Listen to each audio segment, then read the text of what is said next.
में उत्तर पूर्वी इंग्लैंड में भेड़ों के एक ट्रक को दिखाते हैं जो दो अमेरिकन लड़कों को छोड़ने के लिए रुकता है। एक का नाम डेविड कैस्लर होता है और दूसरे का नाम जैक गुडमैन। जाने से पहले ड्राइवर उनको सड़क पर रहने को कहता है और वो दोनों यॉर्कशायर से अपनी यात्रा शुरू करते हैं। ये सब उनकी 3 महीनों की यात्रा का हिस्सा होता है जो बाद में इटली में जाकर खत्म होता है। जैक एक लड़की से मिलने की उम्मीद रखता है जिसे वो 8th क्लास में पसंद करता था।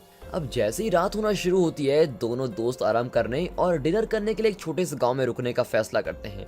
फिर उन्हें वहां एक बार मिलता है जिसका नाम द स्लॉटर्ड लैम्ब है और उसके बाहर सर कटे भेड़िए की तस्वीर भी है। और ये देखकर उनको थोड़ा अजीब भी लगता है, लेकिन फिर वो अंदर चले जाते हैं और जैसे ही वो अंदर जाते हैं तो सभी चुप हो जाते हैं और जब तक वो दोनों कुछ खाने के लिए नहीं मांगते सभी उनको घूरते रहते हैं। अब इंतजार करते हुए जैक की नजर दीवार पे बने एक तारे पर जाती है जो जादू टोने में भेड़िया से संबंधित होता है। वो उनसे पूछता है कि उसे यहाँ पर क्यों बनाया हुआ है और ये पूछते ही बार में बैठे सभी लोग गुस्सा हो जाते हैं और उन दोनों को बाहर निकालने के लिए कहते हैं, लेकिन बार की मालकिन ऐसा करने से मना करती है। वो कहती है कि इन्हें ऐसे बाहर निकालना तो ठीक नहीं होगा, लेकिन तभी एक आदमी उन्हें चुप करा देता है। जैसे ही डेविड और जैक वहाँ से जाने लगते हैं, एक आदमी उन्हें सड़क पर रहने और चांद से सावधान रहने को बोलता है। और फिर जैसे ही वो दोनों वहाँ से निकलते हैं, बाहर मौसम खराब होता है। वहाँ बैठे लोग उन लड़कों के बारे में बात करने लगते हैं कि शायद उन्होंने उन दोनों को उनकी हत्या के लिए भेज दिया है। वे कहते हैं कि उन्हें सच बताने का भी कोई फायदा नहीं है क्योंकि वो दोनों उनका यकीन नहीं करेंगे। फिर कुछ देर बाद वहाँ भेड़िए की आवाज गूंजने लगती है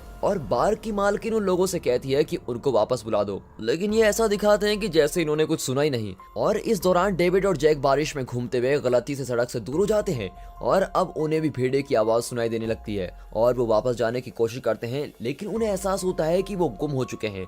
और तब वो भेड़िए की आवाज से जितना दूर हो सके उतना दूर भागने की कोशिश करते हैं, लेकिन तभी डेविड गिर जाता है और जैक पर भेड़िया हमला कर देता है और उसे मार देता है और फिर डेविड पर भी हमला कर देता है। भेड़िया सिर्फ उसे नाखून और एक बार खाता है कि इतनी देर में बार में बैठे हुए लोग वहां पहुंच जाते हैं और उस भेड़िए को मार डालते हैं। अब बेहोश होने से पहले डेविड एक बिना कपड़े के आदमी को जमीन पर गिरा देखता है जिसे गोली लगने की वजह से खून बह रहा होता है। अब 3 हफ्तों बाद डेविड लंदन के एक अस्पताल में है जिसका ध्यान डॉक्टर JS हिश और नर्स एलेक्स रख रहे होते हैं। जब वो बेहोश होता है तो वो तीनों इसके बारे में बात कर रहे होते हैं। अब पुलिस रिपोर्ट में तो कुछ और ही लिखा जाता है। यहाँ लिखा जाता है कि उस पर किसी पागल ने हमला किया था। फिर जंगल में भागने का सपना देखने के बाद डेविड उठ जाता है और अपने पास एक डॉक्टर और एक अमेरिकन एम्बेसी में काम करने वाले व्यक्ति को देखता है जो उसे बताता है कि उसके और जैक के साथ जो भी हुआ था उसके बारे में उनके परिवार को बता दिया गया है। और जैसे ही उसे पता लगता है कि जैक मर चुका है वो पागल सा हो जाता है, इसलिए नर्स उसे बेहोशी की दवा दे देती है। लेकिन फिर से बेहोश होने से पहले वो कहता है कि उस पर किसी पागल ने नहीं बल्कि एक भेड़िए ने हमला किया था। फिर कुछ घंटे बाद स्कॉटलैंड यार्ड से 2 जासूस डेविड से कुछ सवाल पूछने आते हैं, लेकिन वो उसका यकीन नहीं करती जब वो कहता है कि उस पर एक भेड़िए ने हमला किया था। यॉर्कशायर की पुलिस की पोस्टमार्टम रिपोर्ट और गवाहों ने कहा होता है कि वो एक आदमी था और इसलिए उन्हें लगता है कि डेविड पर हुए हमले की वजह से उन्हें कोई भ्रम हुआ है या उसने कोई सपना देखा होगा। डेविड को तो ये समझ ही नहीं आता कि वहाँ गवाह कैसे हो सकता है। फिर डॉक्टर हैरिस उसको कहते हैं कि हमले की वजह से उसकी याददाश्त पर असर हुआ है, लेकिन डेविड कहता है कि उसकी याददाश्त बिल्कुल सही है, लेकिन फिर भी वो अपनी मानसिक स्थिति पर शक करने लगता है। और बाद में डेविड को फिर से जंगल में भागने वाला सपना दिखाई देता है और इस बार वो सपने में अपने आप को नंगा जंगल में जंगली जानवरों पर हमला करता हुआ पाता है। फिर जब उसके पास दोपहर का खाना ले जाया जाता है तब वो कहता है कि मैं भूखा नहीं हूँ और खाना खाने से मना कर देता है। नर्स एलेक्स उससे कहती है कि वो उसको खाली पेट दवा नहीं खिला सकती, तो एलेक्स उसको जबरदस्ती खाना खिलाती है। जब डेविड दोबारा सोता है उसे एक और सपना दिखाई देता है और इस बार वो जंगल में अपने कपड़े पहनकर भाग रहा होता है कि तभी खुद को अस्पताल के बिस्तर पर देखता है और जब एलेक्स उसकी जांच करने आती है तो उसका चेहरा राक्षस के चेहरे में बदल जाता है। नींद से उठने के बाद वो डॉक्टर हैरिस को बताता है कि उसके सपने कभी भी इतने असली नहीं थे जितने के अब हैं, लेकिन डॉक्टर सिर्फ उसके घाव को देखते हैं कि वो ठीक हो रहा है या नहीं और उसके सपनों को दर्दनाक यादें बताते हैं। फिर डेविड उनसे कहता है कि वो अकेले नहीं रहेगा, इसलिए डॉक्टर हैरिस उससे कहते हैं कि वो रात को उसके साथ किसी को जरूर भेजेंगे। फिर शाम के वक्त एलेक्स उसके कमरे में आती है, लेकिन जैसे ही डेविड सो जाता है उसे एक और सपना दिखने लगता है और इस बार वो अपने घर में होता है और देखता है कि कैसे कुछ राक्षस जो सैनिक की वर्दी में होते हैं कैसे सभी को मार रहे हैं और घर को आग लगा देते हैं। और फिर जैसे ही वो जागता है तो वो एलेक्स को इस बारे में बताता है, लेकिन उसी वक्त एक राक्षस वहीं खिड़की तोड़ कर आता है और एलेक्स को भी मार डालता है। अब सुबह होती है और इस बार डेविड सच में जागता है। वो अपना नाश्ता खाने लगता है कि तभी वो चौंक जाता है और उसके सामने जैक का भूत होता है जिसके ऊपर भेड़िए के दिए हुए घाव होते हैं। जैक अपने अंतिम संस्कार में आए लोगों के बारे में बताने के बाद उसे बताता है कि उन दोनों पर वरवुल्फ ने हमला किया था और अब वो दोनों शापित भी हैं। वो बताता है कि जब तक शाप नहीं हटता तब तक जैक पृथ्वी पर ऐसे ही घूमता रहेगा और 2 दिन बाद पूर्णिमा के दिन डेविड एक भेड़िया में बदल जाएगा। वो बताता है कि अगर डेविड लोगों को ना मारे और डेविड खुद मर जाए तो कैसा रहेगा, और इस बात से डेविड बहुत ही परेशान हो जाता है और जैक की बात सुनने से मना कर देता है। वो नर्स को बुलाता है, लेकिन जब एलेक्स वहाँ आती है तो जैक जा चुका होता है। अब डेविड एलेक्स को किस करता है और बताता है कि वो एक वरवुल्फ है और उसका मरा हुआ दोस्त जैक उससे यहाँ मिलने आया था और वही ये सब बताकर उसको गया है। लेकिन एलेक्स को लगता है कि वो इस बार भी सपना देख रहा होगा और डेविड फिर उसकी बात भी मान जाता है। अब डेविड बिल्कुल ठीक हो चुका है और उसे अस्पताल से छुट्टी भी मिल चुकी है। फिर दिखाते हैं कि एलेक्स डेविड को अपने घर में रहने के लिए बुलाती है और वो दोनों घर जाने से पहले घर का कुछ सामान खरीदते हैं। अब घर पहुंचकर एलेक्स डेविड को अपना घर दिखाती है और उसके बाद दोनों एक साथ नहाते हैं और रात को एक साथ सोते हैं। और जब एलेक्स सो जाती है तो डेविड को फिर से बाथरूम में जैक का भूत दिखाई देता है। इस बार ऐसा लगता है जैसे वो सड़ने लगा है। पहले तो जैक उसको चिढ़ाता है कि उसकी गर्लफ्रेंड एक नर्स है और उसे फिर से याद दिलाता है कि इससे पहले वो किसी को मारे उसे खुद मरना होगा। अब डेविड खुद को समझाने की कोशिश करता है कि ये सब सच नहीं है, ये सब सपना है। और फिर जैसे ही एलेक्स उठती है और आवाज को सुनकर डेविड के पास जाती है तो वहाँ देखते हैं कि जैक तो गायब है। वो डेविड की बातें सुनती है जब वो अपनी चिंता के बारे में बात करता है, खासकर जब वो कहता है कि पुरानी फिल्म्स में तो एक वरवुल्फ को केवल उसको प्यार करने वाला ही मार सकता है। अब एलेक्स उसको दिलासा देती है और बताती है कि शायद वो इसलिए इतना बुरा महसूस कर रहा है क्योंकि वो जैक को बचा नहीं पाया। अब अगले दिन डॉक्टर हैरिस यॉर्कशायर में द स्लॉटर लैब में जाते हैं और डेविड की बताई कहानी के बारे में जांच करते हैं। जब वो बार में बैठे लोगों से सवाल पूछना शुरू करते हैं तो वो ऐसा दिखाते हैं कि जैसे कि उनको इस बारे में कुछ पता ही नहीं है। और जब हैरिस दीवार पर बने तारे के बारे में पूछता है तो वो बताते हैं कि ये पहले से यहाँ पर था जब उन्होंने इस बार को खरीदा था और उन्होंने इसे पारंपरिक सजावट के रूप में ही छोड़ा है। ये देखते हुए कि यहाँ कोई उत्तर नहीं मिलेगा, हैरिस वहाँ से निकल जाता है। लेकिन जैसे ही वो अपनी कार की तरफ जाने लगता है वो देखता है कि बाहर उसका कोई इंतजार कर रहा है। अब वो आदमी उसको चेतावनी देता है कि डेविड और उसके आसपास के लोग खतरे में हैं। लेकिन इससे पहले कि वो और कुछ कहता, बार में से एक आदमी बाहर आता है और उसे चुप करा देता है। डेविड के खुद भेड़िए बनने के बाद भी यॉर्कशायर के लोग इस बात को गुप्त क्यों रखते हैं? क्या वो चाहते हैं कि लोग मरे? इस बारे में सोचकर जरा कमेंट करके बताइएगा। अब लंदन में एलेक्स काम पर जा रही होती है, इसलिए डेविड बाहर आता है और उसको किस करता है और अलविदा कहता है। फिर वो गलती से घर का दरवाजा बंद कर देता है, इसलिए वो खिड़की से अंदर जाने की कोशिश करता है और जब वो ऐसा कर रहा होता है एक कुत्ता और एक बिल्ली दोनों उसको देखकर विलन वाला रिएक्शन देती हैं। और जैसे ही वो अंदर आ जाता है वो शीशे में अपने दांतों की जांच करता है, लेकिन उसे कुछ अजीब नहीं दिखता। फिर वो टीवी देखने, खाने और पढ़ने में कुछ व्यस्त हो जाता है, लेकिन फिर भी बोर हो रहा होता है। हालांकि जब रात होती है चीजें कम बोरिंग हो जाती हैं और डेविड का पूरा शरीर जलना शुरू हो जाता है। वो चिल्लाना शुरू करता है और पूर्णिमा के चांद की रोशनी में वरवुल्फ में बदलने लगता है। फिर वो शिकार की तलाश में घर से बाहर निकलता है। उसका पहला शिकार एक जोड़ा होता है जो डिनर के लिए कुछ दोस्तों से मिलने जा रहे होते हैं।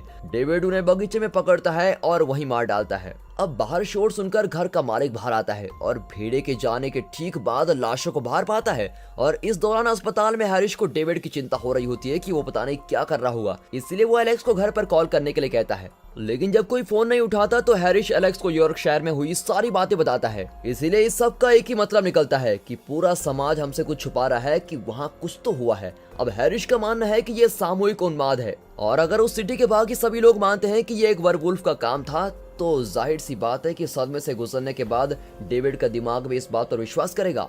और हैरिस को लगता है कि डेविड घर से बाहर ये सोचता हुआ गया होगा कि वो एक राक्षस है और दूसरे लोगों को चोट पहुंचा रहा होगा, इसलिए वो पुलिस को बुलाने का फैसला करता है। अब एलेक्स कहती है कि डेविड को दिमाग के डॉक्टर की मदद की जरूरत है। यहाँ डेविड अभी भी बाहर होता है और शिकार की तलाश में होता है। वो नदी के किनारे कुछ लोगों को मारता है, फिर एक आदमी पर हमला करके सबवे स्टेशन के अंदर चला जाता है। वो आदमी उससे दूर जाने की कोशिश करता है, लेकिन सीढ़ियों पर फिसलने की वजह से वो भी मर जाता है। अब अगली सुबह डेविड चिड़ियाघर में भेड़ियों के पिंजरे में बिना कपड़ों के होता है और उसे पिछली रात के बारे में कुछ भी याद नहीं है।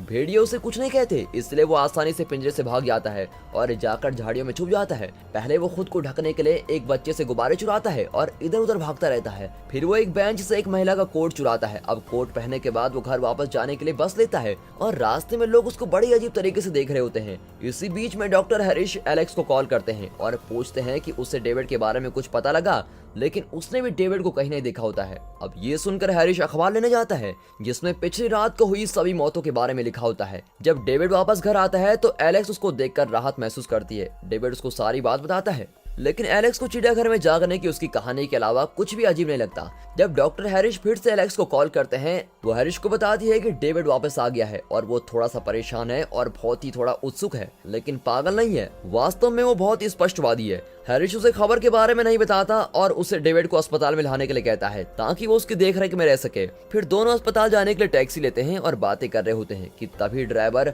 उन्हें कल रात की मौतों के बारे में बताता है और कहता है कि सभी शव कटे फटे हुए हैं। अब डेविड समझ जाता है कि ये उसी की गलती है और वो गाड़ी रुकवाता है ताकि वो पुलिस अधिकारी को ढूंढ सके। लेकिन एलेक्स नहीं चाहती कि वो खुद को पुलिस के हवाले करे, क्योंकि उसे नहीं लगता कि डेविड को जेल जाना चाहिए। उसे सिर्फ थोड़ी मदद की जरूरत है। लेकिन डेविड उसकी बात नहीं सुनता। डेविड एक पुलिस वाले को ढूंढता है और उसको बताता है कि उसी ने कल रात लोगों को मारा है, लेकिन वो पुलिस वाला कुछ नहीं करता। फिर डेविड पुलिस और शाही परिवार का अपमान करना शुरू कर देता है जिससे वो गिरफ्तार हो जाए। फिर पुलिसकर्मी डेविड को पागल समझता है और उसको एलेक्स के पास छोड़ देता है और सभी लोगों को भी ऐसा करने को कहता है। और अचानक से डेविड एलेक्स से कहता है कि वो उससे प्यार करता है और भागने से पहले उसे किस करता है। वो सोचता है कि उससे एलेक्स के आसपास नहीं होना चाहिए क्योंकि वो बहुत ही खतरनाक है।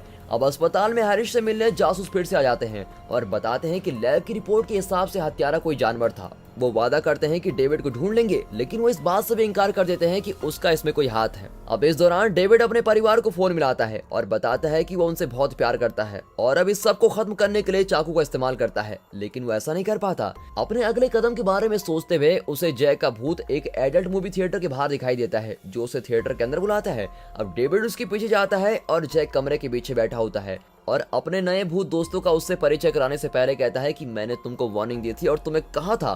डेविड ने जिस दिन सभी को मारा होता है वो उसके सामने होते हैं और ये जैक के साथ मिलकर बातें कर रहे होते हैं कि मरने के लिए चाकू से बेहतर तरीका क्या होगा। लेकिन दुर्भाग्य से पूर्णिमा आने से पहले वो सब तय नहीं कर पाते कि डेविड को कैसे मारना चाहिए और वो फिर से बदलना शुरू कर देता है और फिल्म देखने आए लोग उसका शिकार हो जाते हैं। और जब शोर सुनकर एक आदमी जांच करने आता है वो भी मर जाता है। थिएटर के दरवाजे के आसपास भीड़ इकट्ठा होने लगती है जब टिकट देने वाली महिला चिल्लाने लगती है कि यहाँ कोई है और तभी जल्दी वहाँ पुलिस भी आ जाती है और एक पुलिस वाला इमारत के अंदर जाता है और देखता है कि भेड़िया लोगों को खा रहा है। वो इमारत से बाहर निकलता है और दरवाजे को नीचे खींचने के लिए मदद करने को कहता है और फिर अधिकारी मदद करने के लिए आते हैं जिनमें जासूस भी शामिल होते हैं। लेकिन जितने भी लोगों ने दरवाजा पकड़ा हुआ है डेविड उन सभी से बहुत ही शक्तिशाली है।